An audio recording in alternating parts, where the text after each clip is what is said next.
Hi, and welcome to a story slam about coronavirus. This is a session where people all across the world have gotten together to share a story, their story, what's going on in their lives about coronavirus, what's happening to all of us right now. A way to connect while we're all not together. A way to feel, to hear, to appreciate, to share together our stories. Alone together, we'll get through this coronavirus. Do you want us to Then have a story in the Corona theme? I think that you're in the corona now. We're all dealing with it, and you're here.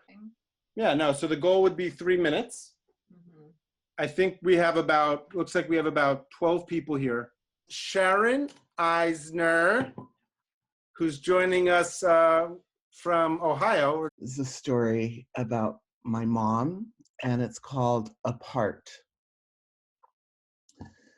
My mother loves Ella Fitzgerald.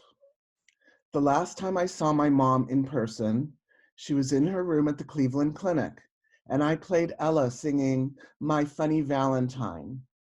If you haven't ever heard that, you need to go to YouTube and listen. And I sang along, and my mom sang a few of the words and smiled at me. And I cut up her chicken, and she ate it bite by bite, slower than you can imagine. And in between bites, she told me again about how she and my father used to walk on Tremont Avenue in the Bronx when they were just friends before they realized they were in love. It took 6 years for that realization to hit my mom, though my dad knew right away. And they would sing in harmony. They met when she was 16 and my dad was 20. They are coming up to their 63rd anniversary, which my mother will miss. She'll also miss my dad's 90th birthday. My father was at the hospital earlier. He visited every day when we were allowed to. He was there during the speech therapy, when my mother was being encouraged to speak a little louder, to take in more air. I can't, she said weakly.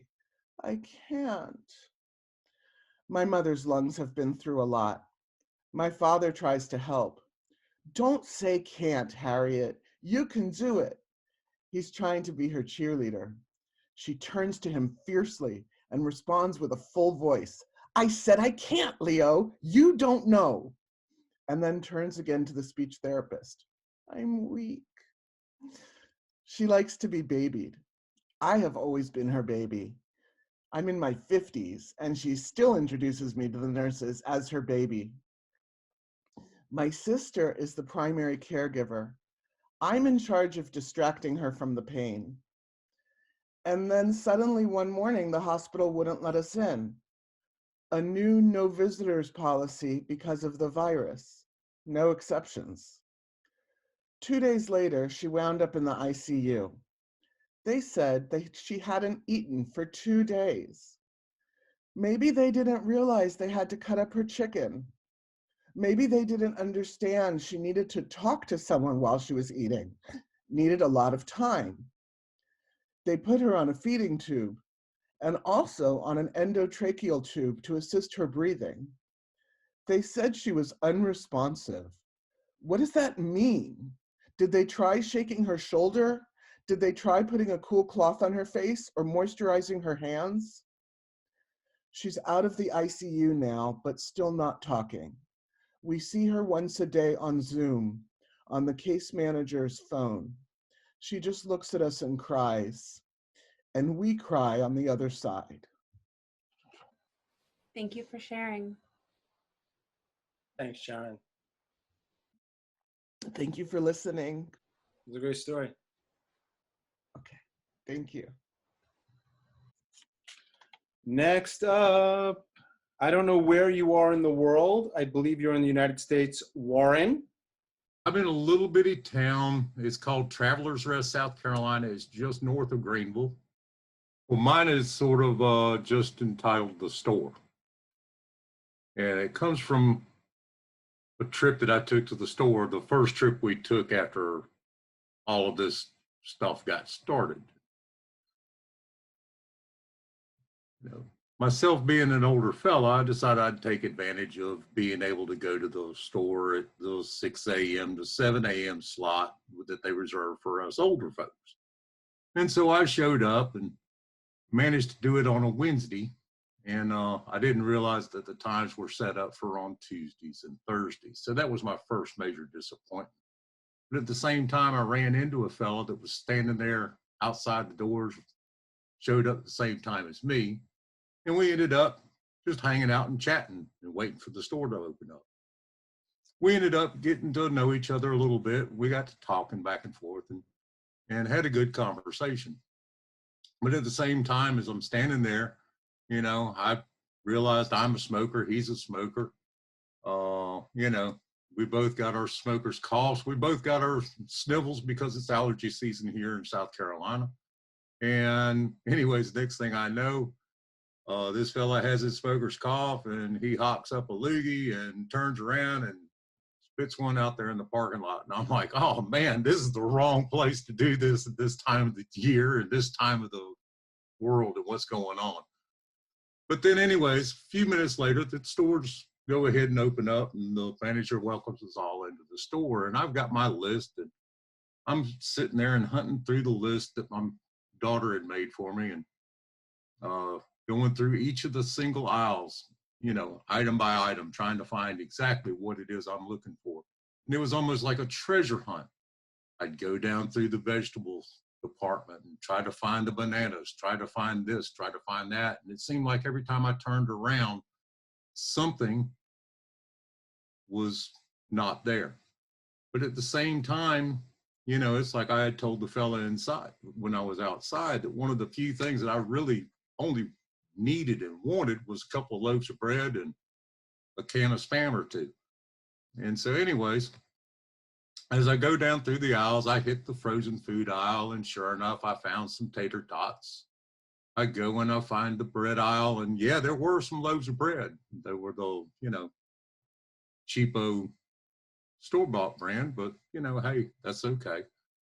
Then I go through the paper goods and the cleaning supplies and there's nothing there.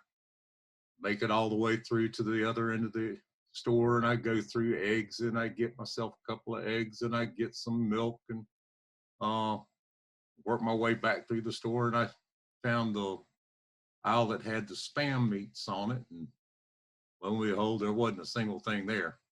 Anyways, a little bit disappointed. I go and I check out and I walk back outside and I get out to the truck and as I get to the truck, guess what? There's a can of Spam sitting on the hood of my truck from the guy that I'd been talking to earlier and a note that said it was the only one there. And that's it. Thanks, Warren. That was so fun. Well, thank y'all. Oh, up next, joining us from California. I don't think she's originally from there, but it really doesn't matter. We're going to hear, I believe, a poem from Shira. Thank you. Yes, I'm here from Fresno, California, which is in the Central Valley. I moved here about 5 years ago. I used to live in, well, I've lived all over. So I wrote this in honor of the times. Coronavirus, it's spreading among us, changing the world in a way we don't yet know. Its reach continues to grow. SARS-CoV-2, the virus, is newly emerged, newly in people, newly diverged. We don't have immunity, it's knocking us down. The elderly, the compromised, it's spinning us around. We thought it was like the flu, but people spread it as it's just unseen. The disease comes later as COVID-19. It's a respiratory illness. It makes us cough and it's hard to breathe. The world is coming to a stillness and we all start to bereave. Doctors have no cure. The days blur together. We have to weather this storm, keep form, stop the spread so fewer are dead. We keep physical distance with little resistance. We work remotely. Schools are out. Businesses are shut. Watch the news. and try not to get in a rut. Scientists are working on a vaccine, targeted drugs, and all we can do is keep our hands clean, reduce contact with others for the sake of our grandmothers, our parents, our friends with asthma, flatten the curve, or better yet, have it dip down. Together we'll turn this around. The coronavirus is a global pandemic like we've never seen before. Together we'll fight it, regardless of what's in store. We have to try not to panic. Instead, help each other out and be strong. Coronavirus will leave its mark, but together we'll shout our new song. Thanks, Shira. That was beautiful. Thank you. Coming next, I'm like the cheesiest host. I know. Joining us next, live from Buenos Aires, Argentina. Hey. Matías, you're cool to share. Give me a thumbs up. Everything is so beautiful, and mine is a bit disturbing. So, well, I don't know. Mine is called social distancing. Can you listen to me? Okay, cool. Well, this is it. This whole world drama has made me a little bit of a paranoid, and I know for a fact that I'm not the only one. Not that I wasn't before, but now it feels different. I definitely feel that the disorder worsened. When our government declared a total and mandatory lockdown on March 19th, everybody rushed to the grocery stores, but I didn't worry because I had tons of food and goodies to dive into. But time went by, quarantine extended, and I simply ran out. And quicker than expected because I suffer from anxiety, and eating is the only effective relief I know. So it was inevitable, just a matter of time. I had to face the truth and leave the house for the first time since the outbreak began. So I went to a big supermarket, which is a place I never go to. I'm not used to it. I get lost in it. I don't know how to shop there. I never find the stuff that I need. Always end up with a bunch of stuff that I don't need because I tend to pick the first items that I see. And for someone who needs to get things done like me, it's just, it can be an utter nightmare. So I always leave the building feeling miserable as I realize I just spent a lot of money on non-essentials and knowing that I'm just another cog in the capitalism machine. So this is not the actual story. I just needed to go. Anyway, I was in the line finally, and we're supposed to practice social distancing. So we had to be like 6 feet away from each other, six feet apart. But then I noticed that the girl that was standing right behind me, she was dangerously close to me.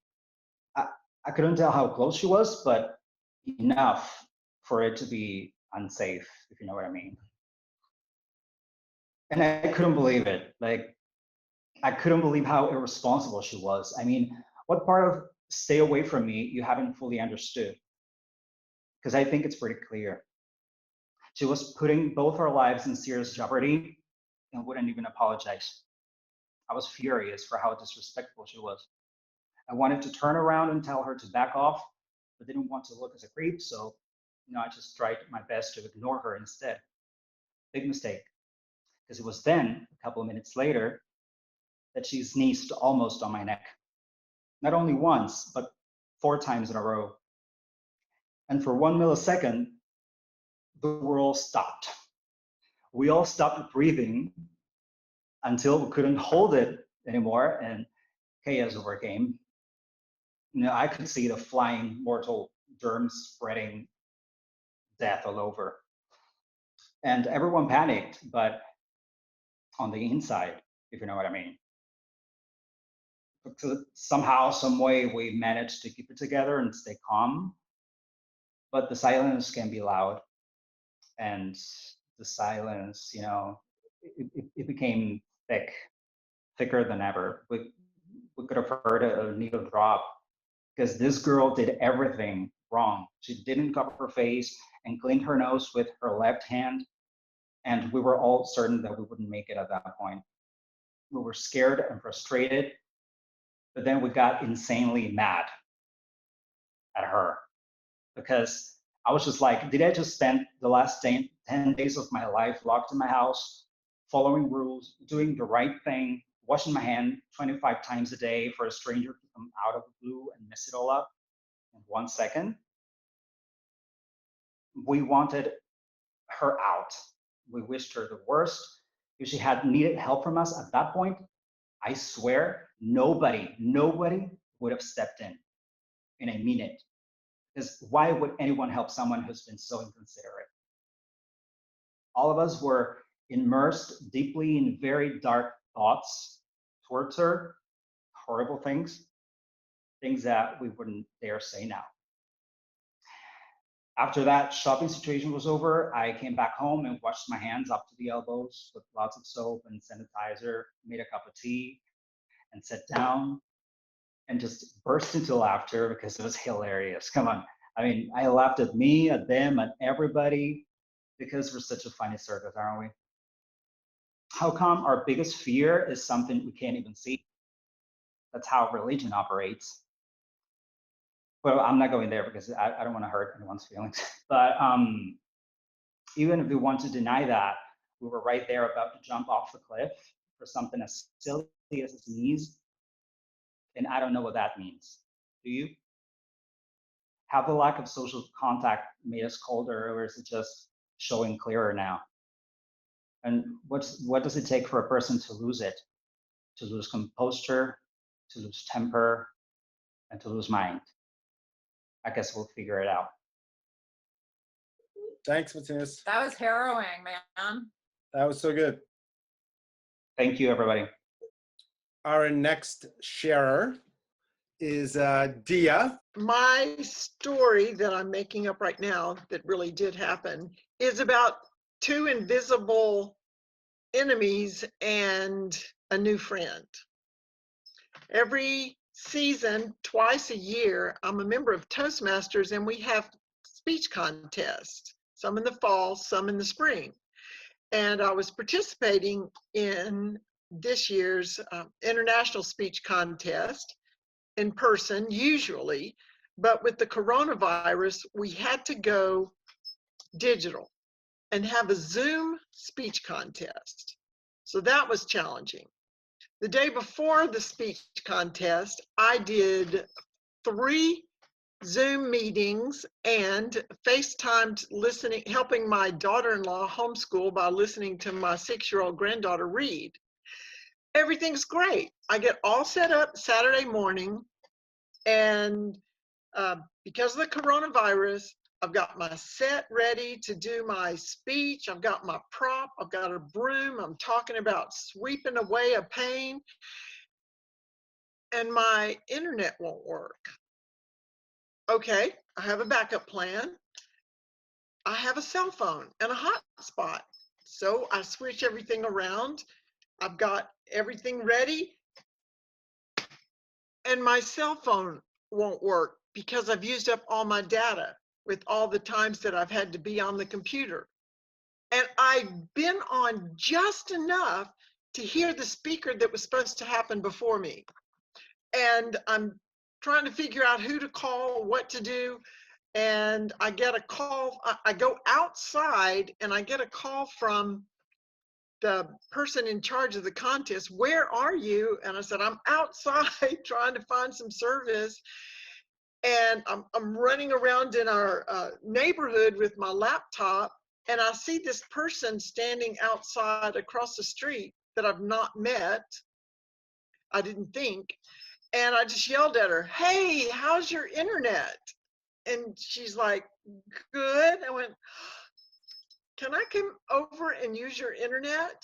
And we kept 6 feet apart, but I made it into her house, set up my laptop on the back of her couch and put on a fake background instead of the set I had created, and participated in the contest.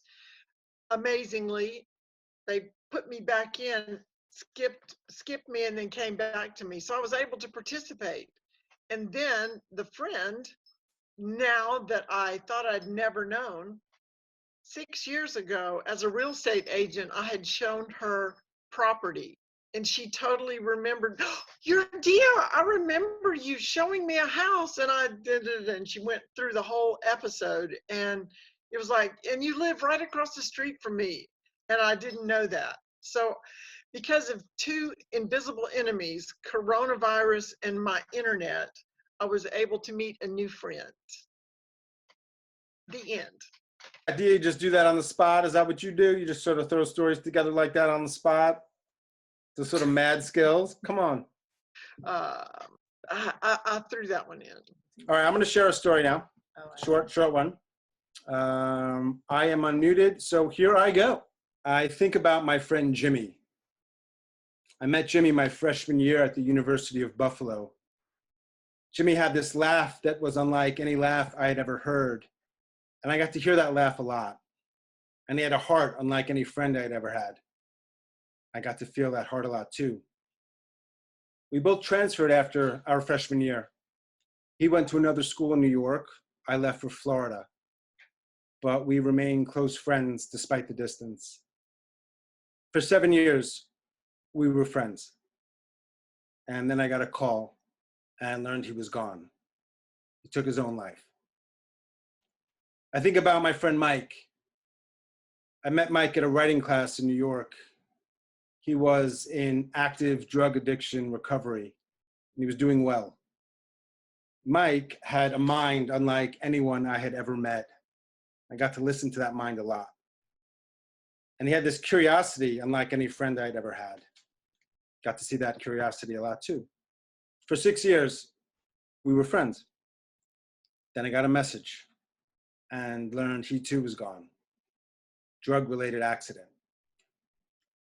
And I think about everyone out there who struggles like Jimmy struggled, who can't see their doctors like they're used to seeing them, who can't feel the warmth of a friend's hug, who don't know how they're going to get through the day. I think about everyone who struggles like Mike struggled, who can't go to in-person meetings, who can't dive into their routines and haven't been able to find new ones, who are being pulled to use all day, every day. I thought about them before all of this, but I'm thinking of them more now. And I'm thinking of the week I spent at UNC Psychiatric Inpatient Hospital, a week of being locked in and afraid and confused, and what it must have been like for Jimmy and Mike and their spiraling lives. Some of us are doing well, and some of us are not. Most of us are somewhere in between, locked in, afraid, confused, but we try as best we can because that is what we do. You and me and the Jimmys and the Mikes try as best we can, and we hope things will be okay because that is what we do.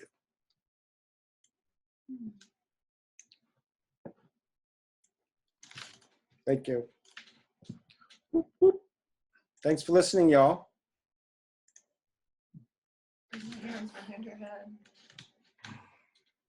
Cool. Slightly uncomfortable segue. Yeah, that's awkward. It's awkward. Yeah.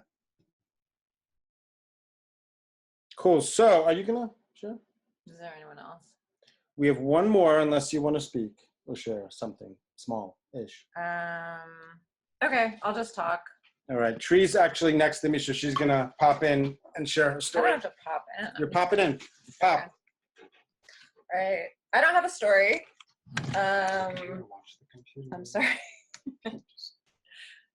Ooh, I get to be in the camera now. It's about me. All right. So I'm gonna go gallery view.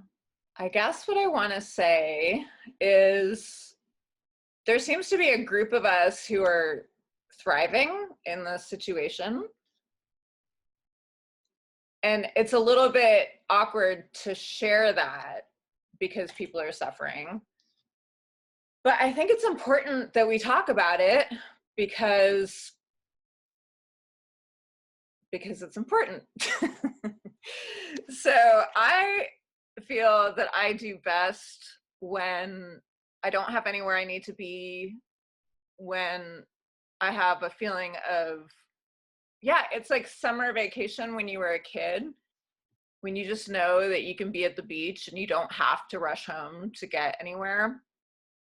I have this sense of my soul just kind of like unfolding and releasing things it's been holding on to for a really long time. I'm spending lots of time walking in the woods and just being. And I feel like collectively, our world needs to be. We're not very good at being, at least in America. Maybe in Argentina, they're better at it. I'm not. We know they're better at anger in Argentina. No. Let me have a moment. Sorry. So,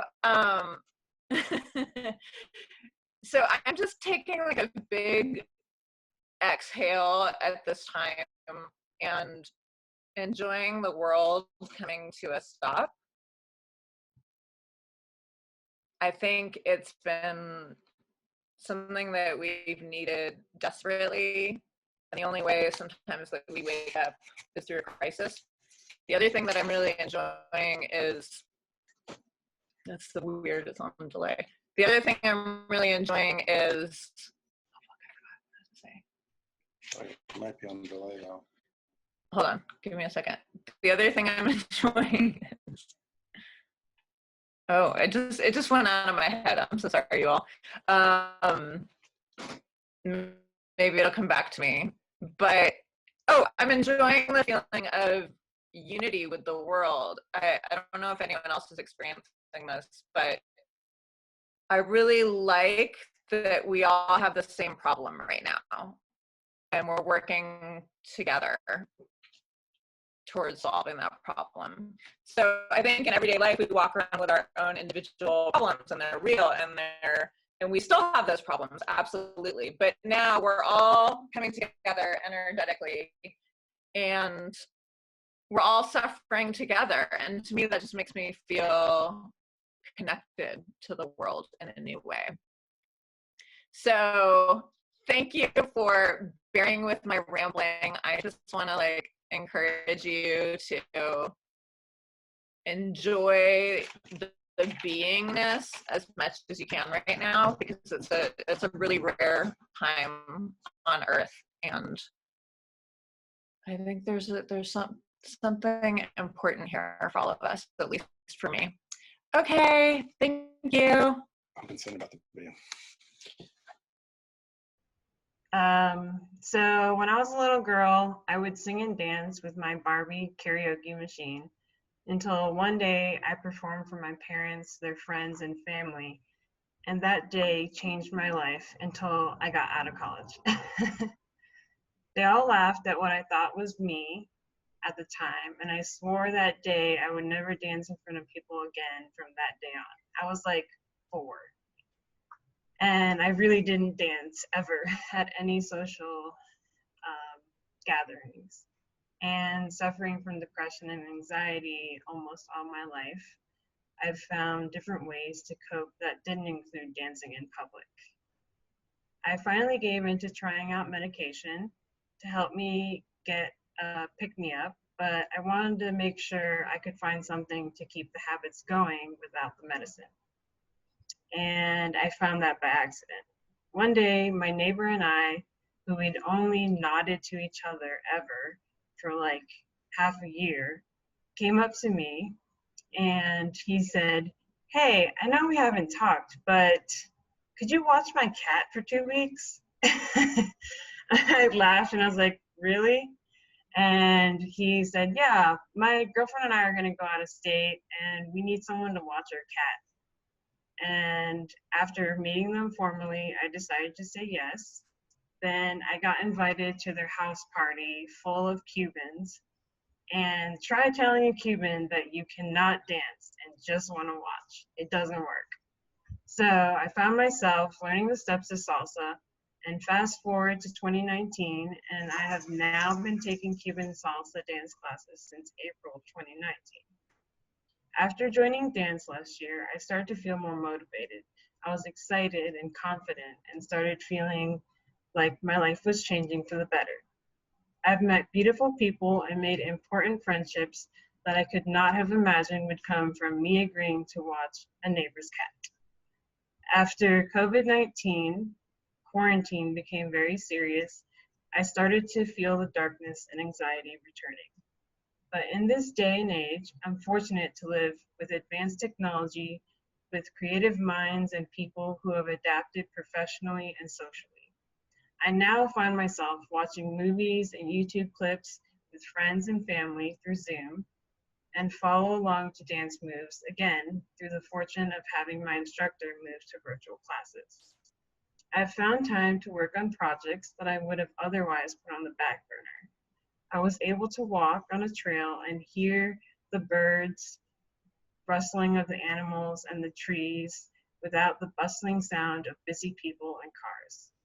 I've seen the kindness and understanding of companies that provide opportunities for people to have access to medications earlier and other resources, and forgiveness that the state has opted to do for keeping the lights on.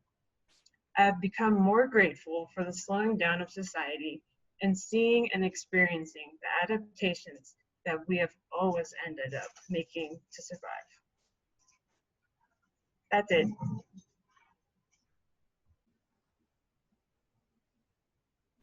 Hermina, we can hear and see you. So when you're Oh, ready, good. I can't, but if you can hear me, I can we can read. hear you and see you. So you're good to go. Oh my, that's good. It's better. I cannot see you. Okay, so here is my childish mind. What I wrote is me. Okay, try. So flatten, and it's about just a very short, I think, a moment feeling. Oh, I'm so excited. So Saturday morning, after sleeping to 12 hours and surviving the worst work week of my life, I came to the decision, never that fear again. So Saturday morning on March 14, I opened the fridge and the food was gone. My roommate moved to his girlfriend without a note, which is fine. I'm not his mom. Oh, I can't. When I carried so far, I cannot. When I carried so far a loveless love, I felt this alone before. I never lived alone before. So because I never lived alone before, I watched 3 seasons from my 2 TV shows and ate meat, mangoes, fig and rice, cucumber naan with yogurt and a bowl of sauerkraut. Until the next night, when I found refuge with markers a few pages a day. I am at page 100 today, and at 445, I will dance salsa again. This is my story. Yay, thanks, Mina. Yeah, Kat, go ahead. Me? Is it on? Okay. Okay, well, I've never done anything like this before, so I'm a little shy, but I thought I would jump in anyway. I don't have a story per se, but one of the things that kind of made me sort of, I don't know, connected with me was on the last day. I participate in martial arts, and on the last day I was working out, we had a big crowd, and it was the night they announced that that they were no longer going to be allowing people to meet in a group. So I left thinking, wow, this is the last time I'm here. And I didn't know for how long, but it dawned on me that our sensei, it's a teacher, well, he was still going to have to pay his rent on this place. He was still going to have to pay his insurance on the place. So the next night I came in to pay for a few months in advance so that he would have that. And he turned around, I walked in, I opened the door, it was an empty place. And he was there by himself in his karate gi with his black belt that's kind of gray now. And he was wiping down a bunch of equipment and gear. And I walked in and I said, hello. And he turned around and said, yes, ma'am. And I realized he didn't recognize me. I've been there 3 years, and after all those years in street clothes with my hair combed and makeup on, he had no clue who I was. And I said, I'm coming to pay you. And he recognized my voice and then recognized me and said, oh, hey, Kat, you've already paid. And I said, and I'm paying for next month so that you have your, so you have my share of the money to pay the rent. And he said, well, I hope we'll be back before then. But I could tell by the way he looked at me that he was just kind of saying that hopeful thing, that he didn't really believe he was going to be back before then. And I said, well, I really hope you are, but in case, just in case, I'd pay you now. And it just kind of struck me as I turned to walk away that none of us know what will be here when we're done. We don't know for sure what of the things we love are going to come back or come back the same way it was before, what things won't. So it just kind of struck me that I felt such grief that something that had been such a part of my life, and I hope he'll be back, but who knows, 6 months of paying rent and insurance on the place. You don't know. So it also kind of, struck me. It's funny that out of context, we all have context for each other. And probably with my hair up in the ponytail and no makeup on and all gross and sweaty, most of my people at the theater wouldn't recognize me. So that's a rambling story, but that was something that really kind of connected with me, was seeing that and wondering, who and what are going to be here when we're done, and in what ways we'll all have changed. I hope we change for some better things, slowing down, potentially connecting in a new way like we're doing right now. So I don't know, we're marching into a brave new world, and I don't know where it's gonna be eventually, but I hope we get good things as well as the scary things. And I think that's all I have for now. Thank you guys for listening. It's been really great being a part of this community. Thanks for putting it together, Sean, and thank you guys for all participating. Appreciate everybody and everybody else sharing. It was cool for me, so I'm hoping it was cool for y'all too. I just came on a phone, y'all, because my computer was freezing up. Yeah. So we're getting feedback. But I wanted to thank everybody, if you can hear me okay, for doing this. Okay, yay! Good job, everybody! Awesome! Bye.